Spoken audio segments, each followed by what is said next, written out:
গানের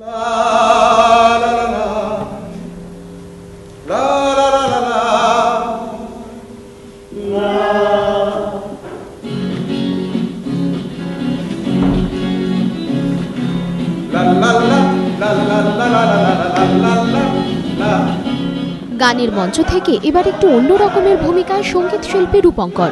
তিনি মঞ্চস্থ করতে চলেছেন একটি অপেরা। অপেরাটির নাম অথ মেঘ রোদের পালা।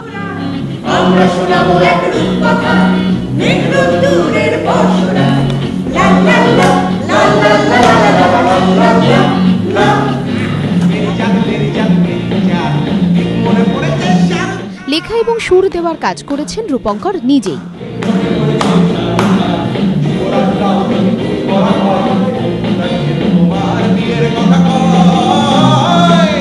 এটা একটা মিউজিক্যাল, যে অবশ্যই থিয়েটার আছে এর মধ্যে, এবং আমি যেভাবে গান লিখি আমার মধ্যে কোলোকিয়াল গান লিখতে আমার খুব ভালো লাগে। তো সেই অর্থে এটা it's not very new to me. আমি খুব একটা নতুন কিছু কাজ করেছি বলে আমার মনে হয় না।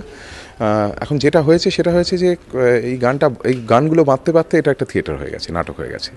এবং তারপরে এটা মিউজিক করাটা খুব টাফ ছিল, কারণ প্রতি মুহূর্তে মুহূর্তে মিউজিক চেঞ্জ হচ্ছে, সিন চেঞ্জ হচ্ছে, সিচুয়েশন চেঞ্জ হচ্ছে, এবং সেই অর্থে তার সাথে সাথে একই রকমভাবে সুরের পরিবর্তন করা। তো আমার কাছে চ্যালেঞ্জিং কিন্তু অনেক বেশি ছিল সুর করাটা। শুক্রবারই মঞ্চস্থ হবে রূপঙ্করের এই অপেরা। গানের সুরে কাহিনী অথ মেঘ রোদের পালা দেখে দর্শকদের ভালো লাগবে বলেই আশাবাদী রূপঙ্কর।